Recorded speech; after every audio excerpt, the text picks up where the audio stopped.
Bueno, bienvenidos chicos. En este video vamos a explicar un concepto muy importante de termodinámica como es la energía, las distintas formas de energía, y vamos a empezar a definir la primera ley de la termodinámica. Bueno, bienvenidos chicos a este nuevo video. En él vamos a empezar a delinear uno de los conceptos más importantes de termodinámica, que es la primera ley, y para eso necesitamos definir en principio lo que es la energía, que entendemos por energía dentro de la termodinámica. Bueno, la energía básicamente es una propiedad extensiva que depende de la cantidad de materia presente en el sistema, es decir, a mayor cantidad de materia, mayor será la energía del sistema. Ya cuando hablamos en la primera parte respecto de magnitudes y unidades, mencionamos que la energía tenía unidades de joules, ¿sí?, en el sistema internacional. Bueno, también podemos definir la energía específica y la energía molar como propiedades intensivas que corresponden a la cantidad de energía por unidad másica, es decir, por gramo, por kilogramo, y por unidad molar, es decir, por mol de materia. Entonces tenemos la energía por unidad de masa, nos va a dar la energía específica, y la energía por cantidad de moles me va a dar la energía molar. Una de las cosas más importantes de la energía dentro de la termodinámica es que hay distintas formas de energía. Y en el universo la energía se encuentra en distintas de estas formas. Las más conocidas son la energía cinética, la energía potencial, la energía interna, la energía química. Y ahora las vamos a ir viendo una por una, ¿sí? Estas formas de la energía, que nosotros entendemos como formas de la energía, puede haber varias, ¿no? Una de las que ya hemos hablado es el trabajo, que básicamente es siempre que transportamos o ejercemos una fuerza a lo largo de una distancia, lo que hacemos es trabajo.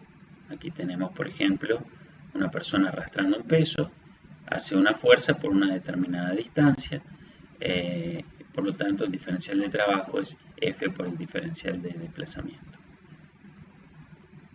En el caso particular de la termodinámica podríamos pensar en ese mismo ejemplo, solo que una fuerza externa haciendo a lo largo de un determinado desplazamiento esa fuerza sobre un pistón, ¿sí? Entonces vamos desde un estado inicial hasta un estado final. Por ejemplo, en este caso hubo una expansión, es decir, el pistón hizo que aumentara el volumen de lo que hubiera contenido dentro del sistema, y pasamos de un estado con un volumen inicial hasta un estado con un volumen final mayor al volumen inicial. El trabajo en ese caso es menos la integral del volumen inicial al volumen final de P por diferencial de B. ¿Por qué? Porque fuerza es presión por área. Si el área transversal del pistón se mantiene constante, área por diferencial de desplazamiento es igual al diferencial de volumen. Por lo tanto, nos queda que el trabajo es la integral de P diferencial de volumen para el caso de una expansión como tenemos aquí. El calor es otra forma de energía que también entendemos, que es básicamente energía en tránsito de un cuerpo que está a una temperatura mayor hacia otro que está a una temperatura menor, con el fin de igualar ambas, que es lo que dijimos antes, básicamente como definición de temperatura, ¿sí? Tanto el trabajo como el calor son energías en tránsito, que es lo que ya definimos previamente, son energías que tienen que ver con el proceso, ¿sí? Y no con el estado inicial y final, ¿sí? Son energías que intercambia el sistema a través de sus fronteras. Otras formas de energía muy conocidas son la energía potencial, que es la capacidad de producir trabajo que posee un sistema en virtud de su posición respecto a un plano de referencia, ¿sí? Lo que decimos es mayor la energía potencial cuando está a mayor altura respecto de un determinado plano de referencia. Usualmente en la superficie de la Tierra utilizamos la altura respecto al nivel del mar para simbolizar la capacidad de realizar trabajo que tiene esta energía potencial, ¿sí? Donde aparece la masa del cuerpo, la constante gravitatoria, ¿sí? Y la posición del cuerpo como en referencia a una altura que consideramos altura de referencia. La energía cinética es la capacidad de producir trabajo que posee un cuerpo en función de su movimiento, es decir, de la velocidad que lleva. Entonces, es una energía que está asociada al movimiento de los cuerpos respecto a un sistema de referencia, porque siempre esa velocidad se va a medir en relación a un objeto que nosotros decimos que está en reposo. Sin embargo, sabemos que todos los objetos están moviéndose en movimiento relativo respecto del sistema de referencia. Pero si nosotros definimos que un determinado eje de referencia o objeto de referencia es el que está en reposo, podemos definir una energía cinética respecto de ese objeto. Y como vemos, involucra la masa del cuerpo y a su velocidad al cuadrado. Otra forma de la energía es la energía química, que es la energía que se libera o se absorbe por una reacción química, ya que los enlaces químicos, formarlos o romperlos, a estos enlaces químicos implica energía. Por lo tanto, la energía química es la diferencia entre la cantidad de energía almacenada en esos enlaces de los productos y la cantidad de energía almacenada en los enlaces en los reactivos iniciales. La energía electromagnética está asociada a la frecuencia de onda, por lo general. La definición es energía es constante de Planck por la frecuencia, ¿sí? Cuando interacciona con la materia, toda o parte de esta energía puede ser absorbida, ¿sí? Y normalmente su absorción se expresa como un aumento de temperatura, ¿sí? Una forma muy conocida de energía electromagnética es la de los hornos microondas, ¿sí? Lo que se hace es incidir una determinada frecuencia del espectro electromagnético que hace vibrar las moléculas de agua, por lo tanto aumenta la agitación y eso hace como la energía cinética promedio de las moléculas de agua aumenta su temperatura.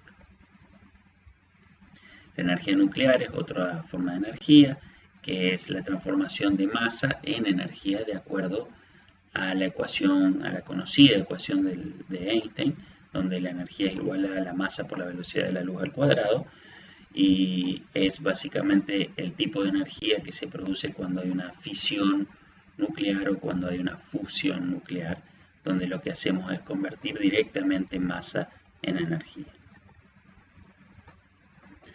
Bueno, los cambios de energía son muy importantes, ya que, como dijimos, las energías son funciones de estado, es decir, que la energía de un sistema solo depende del estado termodinámico en el que está, es decir, que una variación de energía no importa el camino que haya seguido para llegarse de un estado al otro, ¿sí?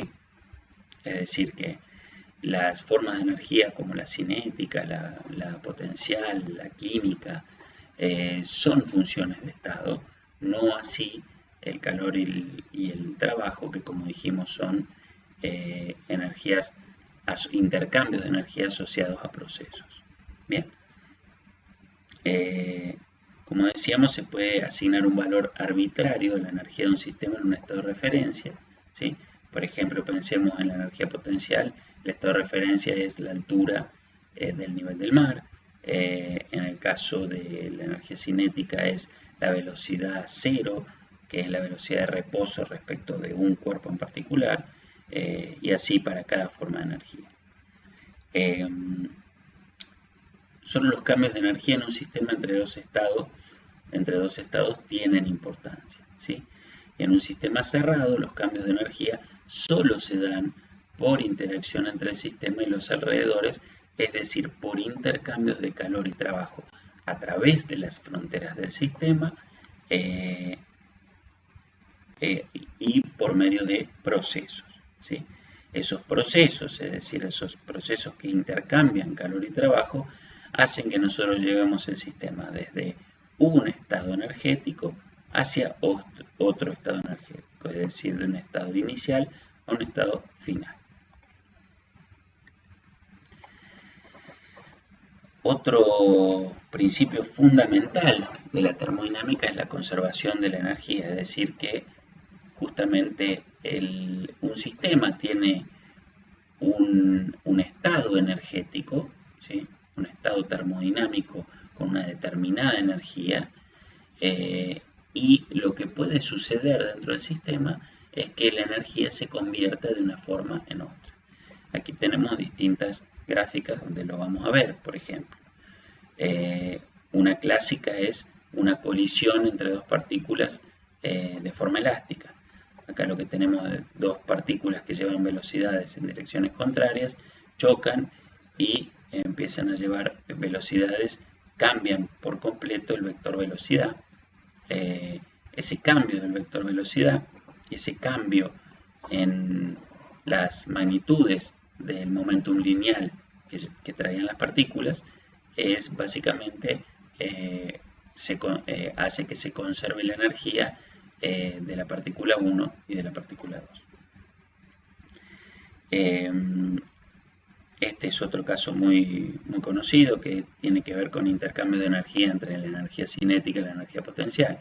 Acá, como vemos, en el punto A tenemos un carrito en una montaña rusa que está en el punto más alto de la montaña rusa, es decir, con una alta energía potencial, que cuando se desliza hacia abajo va perdiendo energía potencial, ya que la altura, por ejemplo, en el punto B es mucho menor que la altura en el punto A, pero va ganando energía cinética, es decir, que vamos convirtiendo energía potencial en energía cinética a medida que descendemos, y cuando comienza el ascenso, lo que hacemos es ir perdiendo energía cinética, es decir, el carrito se va frenando hasta el punto C, donde de nuevo adquiere una gran cantidad de energía potencial.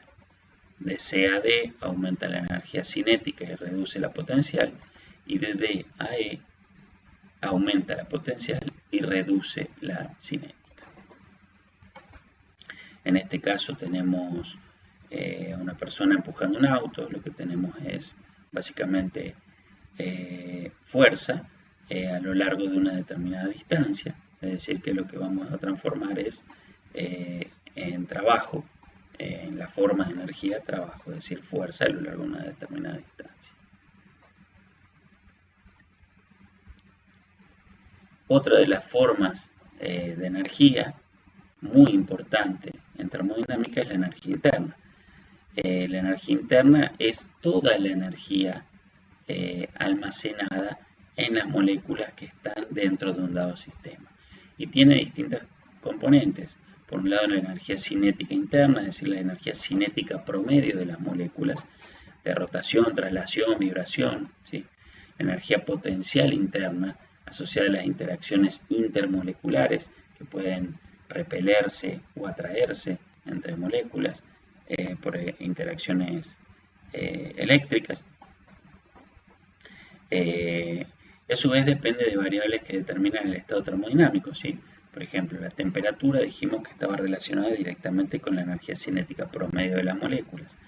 La presión está directamente relacionada con la cantidad de choques promedio de las moléculas con la pared del recipiente. Por lo tanto, claramente tiene que ver con la cantidad de moléculas que chocan y con la energía de movimiento cinética que tienen, ¿sí? Cada molécula. Y con el volumen, ¿sí? Y a su vez depende de cómo está constituido un sistema, es decir, de la composición química, de qué especies y en qué proporciones están. ¿Por qué? Porque, como dijimos, también existe energía relacionada a los enlaces químicos, ¿sí? Si cambian las especies químicas que tenemos en un dado sistema, también cambiará la energía contenida en sus enlaces, por lo tanto, cambiará la energía total dentro de ese sistema, interna total. Por otro lado, la energía interna es muy importante aclarar que no se puede medir de manera directa y no se puede medir de manera absoluta, ¿sí? No se puede saber el valor absoluto de energía interna, sino que solo podemos conocer las diferencias al ocurrir un cambio en el sistema de delta V, es decir, cuando se produce un dado proceso, hay una variación de energía interna y eso es lo que podemos medir, pero no podemos saber el valor absoluto de esa energía. Y lo que hacemos es básicamente definir un valor de referencia para poder, respecto de ese valor de referencia, medir variaciones de energía interna en el sistema, ya que es una función de estado. Bueno, ahora vamos a hablar un poco del experimento de Joule, que James Prescott Joule es un científico que es el primero que entiende que puede haber una conversión entre distintas formas de energía. ¿Qué hace Joule? Básicamente lo que hace es relaciona distintas formas de energía y hace una equivalencia entre el calor y distintas formas de energía. Entonces, Joule llevó a cabo una serie de experimentos cuidadosos sobre la naturaleza del trabajo y el calor. Estos experimentos son fundamentales para comprender la primera ley de la termodinámica y el concepto moderno de energía. ¿Por qué? Él lo que hizo fue colgar dos pesas de dos poleas atadas a un eje, como ven aquí. Cuando esas pesas caen, esas pesas ¿qué hacen? Básicamente bajan su energía potencial, ¿sí? Porque se acercan a la altura de referencia, ¿sí? Al bajar su energía potencial, esa energía se almacena en otro lugar. ¿Qué es lo que vemos aquí? Bueno, vemos que al girar este eje está conectado a un termo, es decir, paredes aisladas, ¿sí? Y ese eje tiene paletas, es decir, básicamente agita una determinada cantidad de agua que está metida en este sistema totalmente aislado térmicamente. Lo que va midiendo Joule es que de acuerdo a la altura a la que pone estas determinadas poleas, va verificando distintos aumentos de temperatura del agua que está dentro del termo. ¿Y eso qué es lo que significa?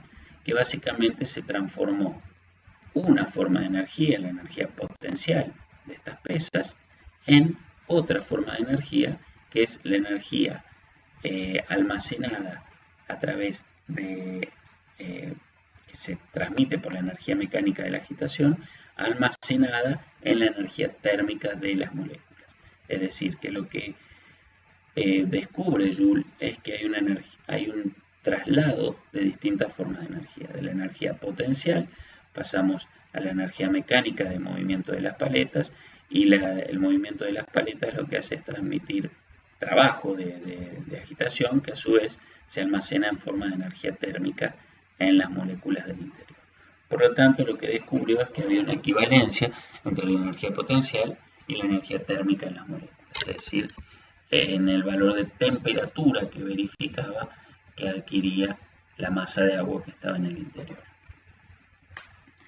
Y es así que podemos hacer el enunciado, el enunciado más básico de la primera ley de la termodinámica, que es que aunque la energía adopte muchas formas, la cantidad de energía total es constante en un sistema.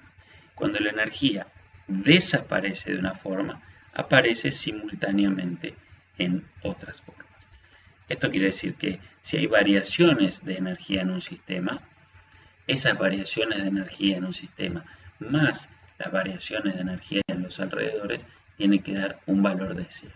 Es decir, que si los alrededores le dan energía al sistema, ese sistema tiene que aumentar su energía y los alrededores deben bajar su energía para que la energía total se mantenga en cero, ¿sí? Calor y trabajo, como hemos dicho ya varias veces, son energía en tránsito, es decir, que son energías que atraviesan las fronteras del sistema, y la energía potencial, la energía cinética y la energía interna son formas en las que residen y se almacenan las energías en la materia. Por lo tanto, podemos hacer una primera definición de un balance de energía sencillo para sistemas cerrados y enunciar la primera ley de la termodinámica para sistemas cerrados. ¿Qué es un sistema cerrado? Recordamos, es un sistema donde no hay intercambio de materia entre el sistema y los alrededores y no se transporta energía asociada con la materia a través de la frontera, es decir, no sale ni entra materia al sistema. Por lo tanto, solo se transporta calor y o trabajo al sistema. Y lo que decimos es que la variación de la energía del sistema tiene que ser igual al calor que se le entregue o pierda el sistema más el trabajo que entregue o pierda el sistema. Es decir, que la variación, si no tenemos energía potencial y no tenemos variación de energía cinética, la variación de la energía interna total es igual al calor más el trabajo que intercambia el sistema.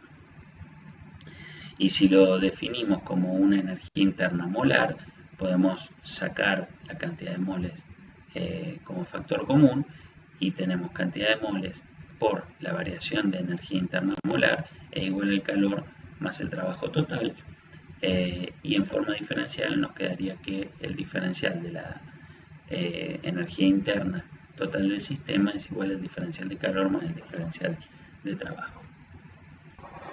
Por último, la regla de los signos que imponemos en el dictado de esta materia, pero pueden encontrar otra definición de la regla de signos en otros dictados de otras materias o en otros libros de texto. Decimos que un sistema tiene un valor positivo de calor y un valor positivo de trabajo siempre y cuando se le esté entregando calor al sistema o se le esté entregando trabajo al sistema. Sin embargo, si el sistema realiza un trabajo o pierde energía a través de calor, lo que tenemos es un valor negativo del calor y un valor negativo del trabajo. Es decir, que si el sistema efectúa trabajo o entrega energía calórica a través de las fronteras, el valor de Q y el valor de W es negativo. Nuevamente, pensando en el pistón, si ingresa calor al sistema, es un calor positivo. Si lo que hacemos es desplazar este pistón, lo que hacemos es un trabajo exterior positivo sobre el sistema. Y por el contrario, si lo que fluye es calor desde el sistema a los alrededores, el valor de Q es negativo.